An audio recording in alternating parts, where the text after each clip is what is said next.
ये कहानी है एक पति और पत्नी की। पत्नी अपने पति को छोड़ना चाहती है, लेकिन पति अपनी पत्नी को नहीं छोड़ना चाहता। इसीलिए उसकी पत्नी नए नए मर्दों के साथ संबंध बनाती है और जैसे ही पति को ये बातें पता लगती हैं, वो उन मर्दों से नफरत करने लगता है और इसी नफरत में वो सारी सीमाओं को पार कर देता है। दोस्तों, इस फिल्म का नाम है डीप वाटर। कहानी की शुरुआत होती है और हम विक नाम के एक आदमी को देखते हैं। विक के परिवार में उसकी पत्नी है जिसका नाम है मिलिंडा और इनकी छोटी सी बच्ची है जिसका नाम है ट्रिक्सी। और विक जब बाहर से अपने घर में आता है तब वो जाता है मिलिंडा के पास और आज ये लोग एक पार्टी में जाने वाले हैं। तब मिलिंडा विक से पूछती है कि कौन सी ड्रेस अच्छी है और वो इसे यहाँ पे 2 ड्रेसेस दिखाती है। तो विक इसमें से एक ड्रेस को चूज करता है। फिर मिलिंडा उसी ड्रेस को पहनती है और ये दोनों पहुंचते हैं एक पार्टी में। और पार्टी में जाने के बाद विक लोगों से मिलने लगता है और मिलिंडा भी लोगों से मिलने लगती है, लेकिन विक की नजर यहाँ पे मिलिंडा पर ही होती है। तभी मिलिंडा एक लड़के से मिलती है जिसका नाम है जोल और वो उसे चिपकने लगती है, इसीलिए अब विक उन्हें ही देखने लगता है। फिर मिलिंडा और जोल यहाँ से बाहर चले जाते हैं और विक उनका पीछा करने लगता है। और थोड़ी देर के बाद विक ऊपर से देखता है कि ये दोनों किस कर रहे हैं और इन दोनों की नजदीकियां ऐसे ही बढ़ रही हैं। और इस चीज को देखने के बाद विक अब गुस्सा होने लगता है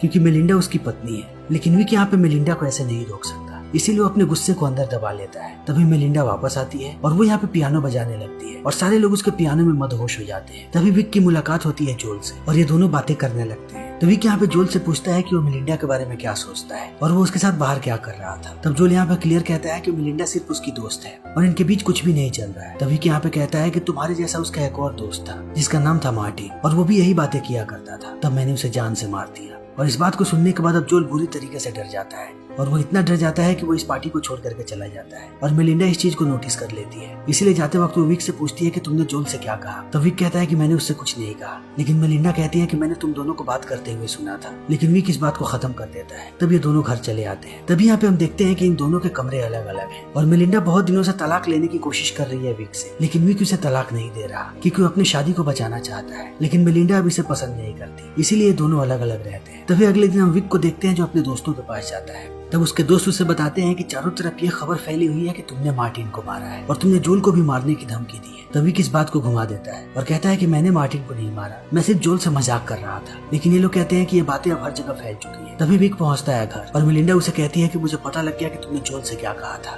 तुमने उसे रात धमकाया था और कहा था कि तुमने मार्टिन को मारा है और तुम उसे भी मार दोगे। लेकिन विक यहाँ पे सफाई देने लगता है। तब मिलिंडा उसकी बात नहीं सुनती और कहती है कि आज मैंने जोल को डिनर पर बुलाया है और तुम्हें उससे माफी मांगनी पड़ेगी। और विक भी इस बात के लिए मान जाता है। तभी जोल रात में घर पे आता है और वो विक और मिलिंडा के साथ खाना खाने लगता है और विक उसे सॉरी भी कहता है और इनके बीच ऐसे ही बातें चलने लगती हैं। तभी मिलिंडा विक को अपनी बेटी के पास जाने के लिए कहती है और कहती है कि वो अकेली है, उसके पास जाओ। और विक यहाँ से चला जाता है और मिलिंडा ऐसा इसलिए करती है ताकि वो जोल के साथ इंटीमेट हो सके। और विक भी इन बातों को समझ जाता है, इसीलिए वो अपनी बेटी को कहानी सुना करके वापस आता है। तब वो देखता है कि मिलिंडा और जोल दोनों नजदीक आ रहे हैं, इसीलिए वो उन्हें देखने लगता है और इसे देखने के बाद ये दोनों रुक जाते हैं और मिलिंडा अपने कमरे में चली जाती है और जोल बातें करने लगता है यहाँ पे विक से। और बातों ही बातों में विक कहता है कि तुम्हें क्या लगा कि मैं मजाक कर रहा था, मैंने मार्टिन को सच में मारा है। और इस बात को सुनने के बाद अब जोल फिर से डर जाता है और कहता है कि कल मैं ये शहर छोड़ करके जा रहा हूँ क्योंकि मुझे पेरिस जाना है। और इतना कहने के बाद वो चला जाता है। तभी अगले दिन मिलिंडा और विक दोनों पहुंचते हैं एक पार्टी में और सबको पता है कि विक को डांस करना नहीं आता क्योंकि वो कभी भी मिलिंडा के साथ डांस नहीं करता। लेकिन आज विक यहाँ पे एक लड़की के साथ डांस करने लगता है और वो बहुत ही अच्छा डांस करता है, जिसे देख करके सारे लोग सरप्राइज हो जाते हैं और सबसे ज्यादा सरप्राइज होती है मिलिंडा। और यहाँ पे विक उस लड़की को ऐसे छूता है जिसे देख करके मिलिंडा और भी ज्यादा जेलस हो जाती है। इसलिए जब ये लोग घर आ रहे होते हैं तब मिलिंडा विक से पूछती है कि क्या तुम उस लड़की के साथ सोना चाहते हो, और विक कहता है कि नहीं। और इस बात को सुनने के बाद विक बहुत ही ज्यादा खुश होता है क्योंकि मिलिंडा इससे जेलस हुई है और विक को अच्छा लग रहा है कि मिलिंडा को अभी भी उसके लिए फीलिंग्स है। और उसके साथ साथ मिलिंडा यहाँ पे विक को प्लेजर भी करने लगती है और इसी रात ये दोनों बहुत दिनों के बाद इंटीमेट भी होते हैं और अब मार्टिन खुश होने लगता है। तभी अगले दिन उसे अपने बैंक से कॉल आता है और उसे पता लगता है कि मिलिंडा ने किसी लड़के को $3000 दिया है और उसने रिमार्क में लिखा है पियानो क्लास। इसीलिए विक कहता है कि इस चार्ली के बारे में सारी चीजें पता करो और जल्दी ही इसे चार्ली के बारे में पता लग जाता है। इसीलिए वो पहुंचता है चार्ली के पास। तब वो देखता है कि वो पियानो बजा रहा है। इसी वक्त यहाँ पे मिलिंडा भी आ जाती है और मिलिंडा जैसे चार्ली को देखती है फिर से विक को उस पर शक होने लगता है और उसे लगता है कि अब मिलिंडा का चार्ली से अफेयर चल रहा है। इसीलिए अब विक बहुत ही ज्यादा गुस्सा हो जाता है क्योंकि मिलिंडा की जिंदगी में एक के बाद एक लड़के ऐसे ही आते जा रहे हैं और विक को ये बात बिल्कुल भी पसंद नहीं है।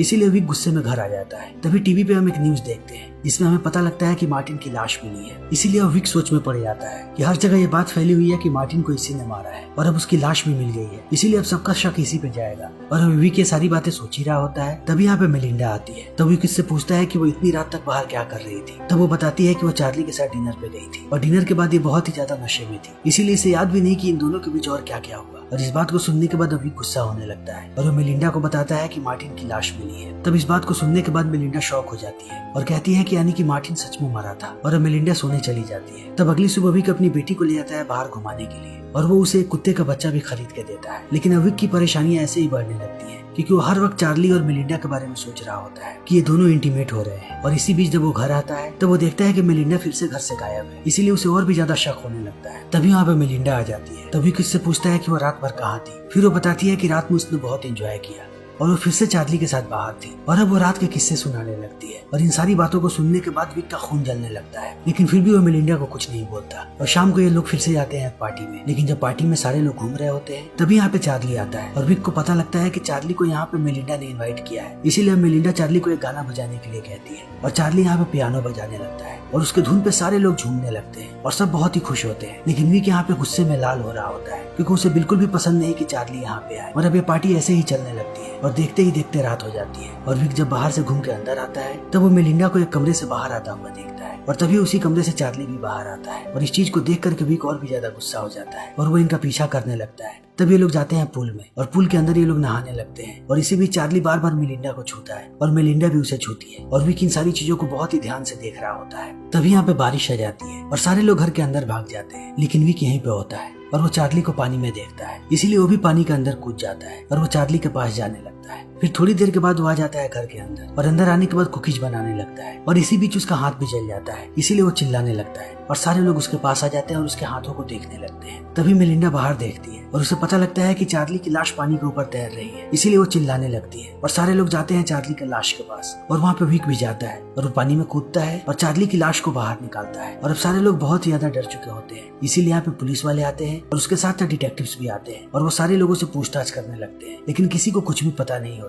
तभी मेलिंडा बहुत ही ज्यादा गुस्सा हो जाती है और कहती है कि विक ने ही चार्ली को मारा है क्योंकि वो कब से उसे घूर रहा था और मैंने उसे घूरते हुए देखा। लेकिन सारे लोग कहते हैं कि मेलिंडा बस गुस्से में है और वो शौक में है, इसीलिए ऐसी बातें कर रही है। फिर भी डिटेक्टिव पूछताछ करने लगते हैं विक से, लेकिन विक कहता है कि मुझे कुछ नहीं पता, सारे लोगों की तरह मैं भी घर के अंदर था और मैं कुकीज बना रहा था और उसी वक्त मेरे हाथ भी जल गए और सारे लोगों ने इस चीज को देखा। फिर जब मेलिंडा चिल्लाई तभी मैं बाहर गया और मैंने ही चार्ली की लाश को बाहर निकाला। और डिटेक्टिव भी इसकी बातों पर विश्वास कर लेते हैं क्योंकि उनके पास कोई भी सबूत नहीं होता है, इसीलिए वो चले जाते हैं और विक मेलिंडा को लेकर के घर जाने लगता है। लेकिन अगले दिन वो अपनी बेटी को लेकर के जैसे ही स्कूल जाता है, यहाँ पे वही औरत आती है जिसके साथ विक डांस कर रहा था और इस औरत का नाम है केली विल्सन। तब वो विक को बताती है कि मेरा पति तुम्हारा पीछा कर रहा है, यानी कि डॉन विल्सन, और विल्सन को लगता है कि तुमने ही चार्ली को मारा है और उसने ये बात बहुत सारे लोगों को बताई है, इसीलिए बहुत सारे लोगों का शक तुम्हारे ऊपर जा रहा है, इसीलिए तुम संभल करके रहना। और इस बात को सुनने के बाद विक भी परेशान हो जाता है, इसीलिए वो विल्सन और उसकी पत्नी दोनों को बुलाता है लंच पे। और जब वो लोग लंच पे आते हैं तब वो विल्सन को लेकर के जाता है नीचे बेसमेंट में और उसे कहता है कि ये बिल्कुल भी अच्छी बात नहीं है कि तुम हर जगह ये बोल रहे हो कि मैंने चार्ली को मारा है, क्योंकि पहले से ही लोगों को शक है कि मैंने मार्टिन को मारा है, इसीलिए तुम्हें ये सारी बातें बोलनी बंद करनी पड़ेगी वरना तुम्हारे लिए अच्छा नहीं होगा। और विल्सन भी इन बातों को समझ जाता है और यहाँ से चला जाता है। तभी अगले दिन जब विक घूम रहा होता है तभी उसे एक गाड़ी नजर आती है और ये वही गाड़ी है जो उसका कई दिनों से पीछा कर रही है। तभी उसे पास के रेस्टोरेंट में मेलिंडा नजर आती है और विक जैसे ही उसके पास जाता है वो देखता है कि वो किसी से बात कर रही है। फिर विक मेलिंडा से पूछता है कि ये कौन है, तब वो बताती है कि ये एक साइकोथेरेपिस्ट है और इससे आजकल मैं सेशंस ले रही हूँ। लेकिन विक जब थोड़ी देर इस आदमी से बात करता है तब उसे पता लगता है कि ये आदमी एक जासूस है और उसे ये बात भी पता लग जाता है कि इस आदमी को किसी और ने नहीं बल्कि विल्सन ने हायर किया है। इसीलिए विक बहुत ही ज्यादा गुस्सा हो जाता है और वो जाता है विल्सन के घर और उसकी पत्नी और उसके बच्चों के सामने चिल्लाने लगता है और कहता है कि इस आदमी को शक है कि मैंने चार्ली को मारा है, इसीलिए इसने मेरे पीछे एक जासूस लगाया है